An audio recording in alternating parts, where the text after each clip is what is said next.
Vous êtes une artisane de la Beauce qui a touché un peu de tout. Vous avez fait du tricot puis du crochet. Puis maintenant, vous faites des poupées, des personnages. Est-ce qu'il y a longtemps que vous avez débuté ça? Pas tellement longtemps, c'est depuis l'automne passé.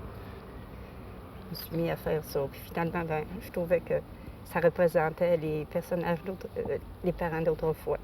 Comment vous est venue l'idée de faire des poupées?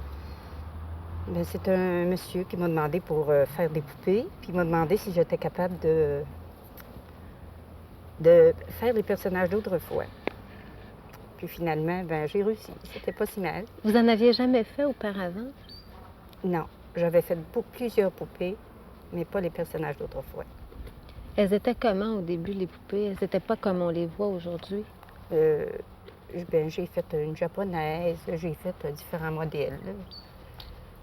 Puis là, finalement, j'ai commencé ceux-là. Puis je trouve que ceux-là, vraiment, c'est vraiment... Ça imite beaucoup les personnages d'autrefois. Ça correspond à ce que vous entendiez là, par les poupées d'autrefois. Les personnages d'autrefois. Les personnages d'autrefois. Oui. Ça veut dire quoi, ça, les personnages d'autrefois? Nos parents, il me semble qu'ils étaient habillés dans ce genre-là. Puis, pourriez-vous nous donner des exemples de personnages que vous avez déjà faits? J'ai fait le faucheur, Oui. la fileuse, la tricoteuse,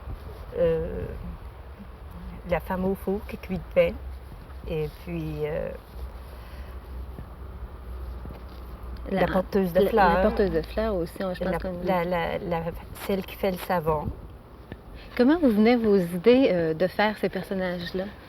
Nos parents, j'ai été élevée sur une terre, puis mes parents, on les voyait travailler, puis finalement, tout est revenu dans ma mémoire. Pour les habiller aussi? Oui. Oh oui, ça, pour les habiller, là, je me rappelle comment ils étaient habillés, l'ancien, dans du lainage autant que possible, comme les dames, la fileuse, ça portait des jupons de toile, puis des robes à d'étoffe.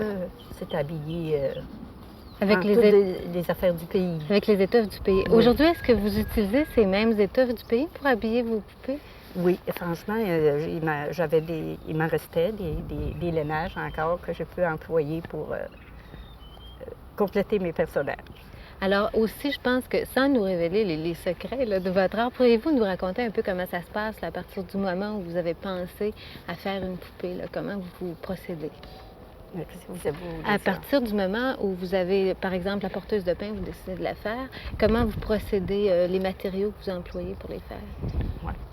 Là, en dessous, là, vous voulez savoir, c'est de la broche que j'habille. Et puis, c'est de la ouate. Et puis, après ça, vous savez, la tête, c'est autre chose. C'est de la toile. Et puis là, je prends après ça, comme un homme, ça va être une chemise carottée de laine ou encore en flanellette. Puis une dame, c'est un peu pareil. Elles ont à peu près combien de haut, les poupées? 12 à 13 pouces. 12 à 13 pouces en général. J'en ai fait des plus hautes, j'en ai fait jusqu'à 20 pouces. Et tous les détails que vous utilisez, vous prenez ça dans votre tête? Dans ma tête, oui.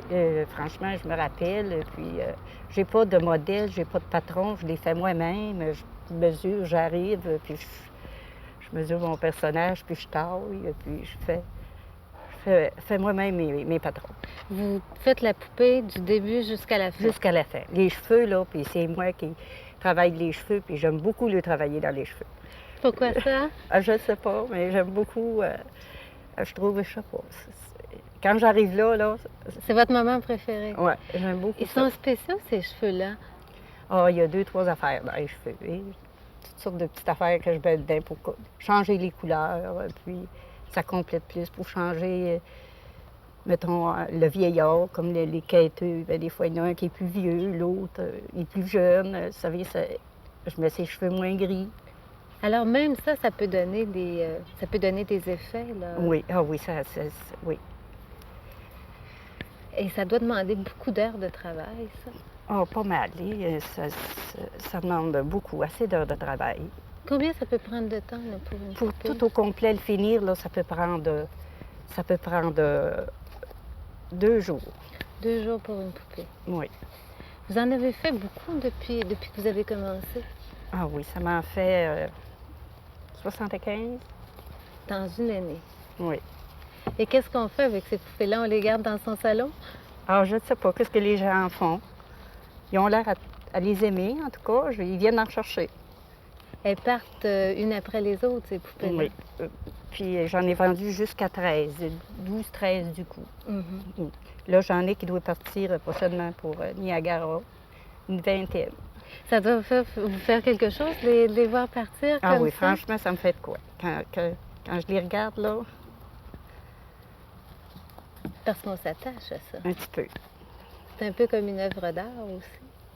Parce qu'il me semble qu'il représente beaucoup. Puis il ne parle pas, mais regardez-là, il va dire quelque chose. C'est juste s'il ne parle pas. Est-ce que vous avez fait des personnages typiques de la Beauce aussi? Oui, bien ça représente un peu les Beaucerons, moi je trouve. Parce que, franchement, autrefois, c'était habillé comme ça. Et Est-ce qu'il y a un costume qui est propre à la Beauce? Est-ce qu'il y a déjà eu des costumes là, typiquement beaucerons? oui, ah oui, j'ai fait une poupée beauceronne de 1872, quand j'ai suivi des cours. J'avais appris à faire la poupée beauceronne. Est-ce qu'elle est très spéciale, cette poupée-là, cette poupée beauceronne? Elle est très jolie. Est-ce que vous croyez continuer longtemps à en faire? Oui, franchement, je pense que je vais continuer à en faire autant que possible. J'aime ça. Je sais pas. J'aime beaucoup à faire les personnages.